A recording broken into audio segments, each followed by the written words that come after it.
Hello friends, barkamu da kasancewa, barkamu da saduwa da ku a cikin wannan shirin. Yau mun kawo muku wani wallet ne wanda zaka na samun kuɗi da shi.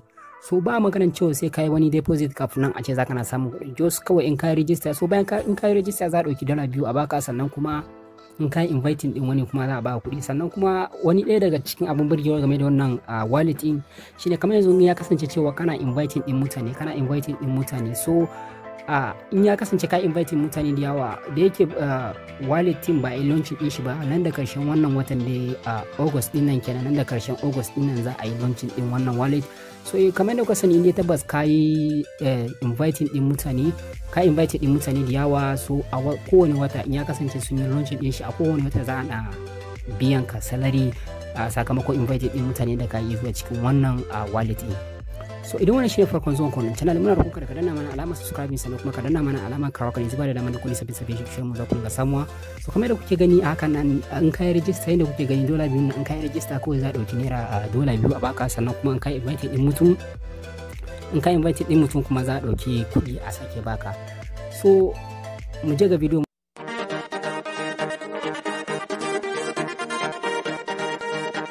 To da haka idan wannan bidiyon ya burge ku, kada ku manta da alamar like. Kafin mu ci gaba, ina roƙon ku da ku yi subscribe a wannan channel din kamar yadda ka saba. Gaskiya kuna iya bakin kokarin ku, sannan muna godiya. Dan uwa ka taimaka kai in ba kai ba.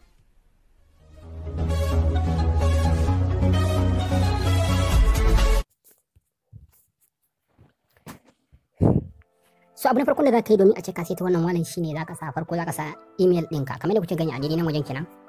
Za ka sa email ɗinka. So bayan ka sa email ɗinka ya wuce, sai ka zo ka saka phone number ka a daidai nan wajen kenan. So bayan ka sa phone number ka, sannan sai ka saita language. So gashi nan an saita language sai English. So abu na biyu kuma shine currency. Currency yana nufin cewa duk wani kuɗin da kake bukata domin ya kasance da shi. Kamar da kuke gani, ni na saka masalin Nigeria naira. So gashi nan wajen Nigeria naira kenan. So kai duk wani kuɗin da kake bukata za ka saka ko US dollar kenan. So yanda ya maka dai ko za ka saka bayan. So bayan ka danna akwai nan wajen da ka sa apply din, sai ka zo ka danna da nan wajen da ka sa apply.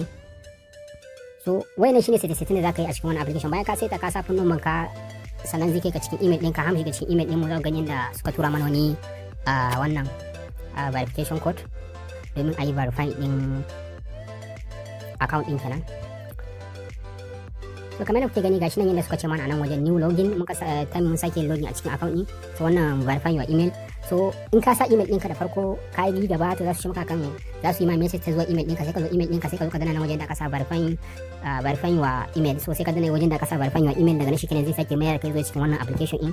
So bayan ya mayar daga cikin wannan application shi ne zai nuna maka da cewa verify da email kenan ya riga da yayi. So sai ka sa ma'ana, sai kuma abu na biyu kuma in ka sa phone number, zai zo nuna maka confirmation code.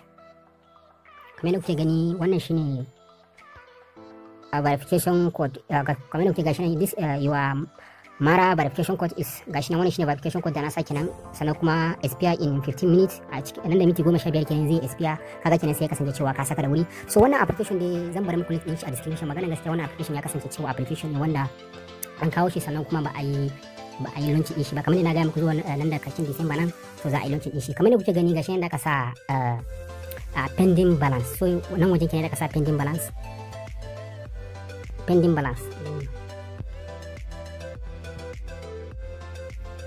So kamar da kuke gani, inda tabbas kai register za a dauki $2 kenan za a baka.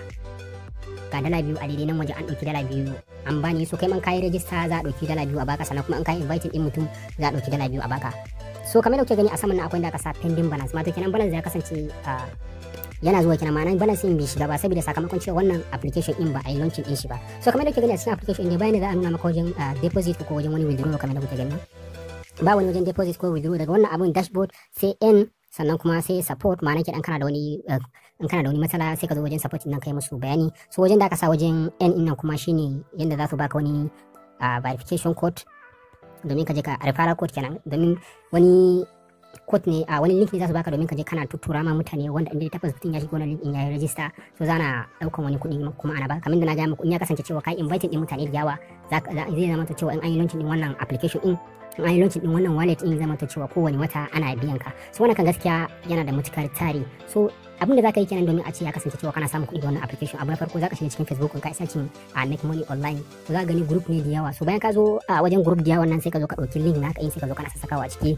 So sannan kuma kana yin posting din link din zuwa kana yin post link zuwa group kenan na Facebook da kuma na WhatsApp, so hakan zai sa mutane da yawa su shiga wannan linkin, bayan sun shiga sun register, so kai kuma da wannan hanyar zaka zo kana samun kuɗi da shi sosai ba na wasa ba. So kamar yadda san dai wannan wallet ne ya kasancewa na ajiyan kuɗi, ba maganar cewa sai kana da kaza kafin ka cire, sai kana da kaza kafin ka cire. So wannan wallet ne ya kasance cewa ko da a ce kana da dala ɗaya ne zaka yi ka cire, ko $1 ne kana da shi so zaka yi ka cire, ba maganar cewa sai ka samu dala kaza kafin ka cire, sai ka samu dala kaza kafin ka cire. Kawai in ka yi register wannan dolan kawai yanzu in dai an yi launch din shi karshen wannan watan kenan an yi launch din shi, so da wannan dole biyun da kake gani nan ko dala ɗaya ne kake da shi zaka yi cirewa. So idan wani shi ne farkon zuwan wannan channel, muna roƙon ka daga nan mana alamar subscribe, kuma ka danna mana alamar karawa kan zuba da daman duk wani sabbe shi mu za ku rinka samuwa. Mun gode.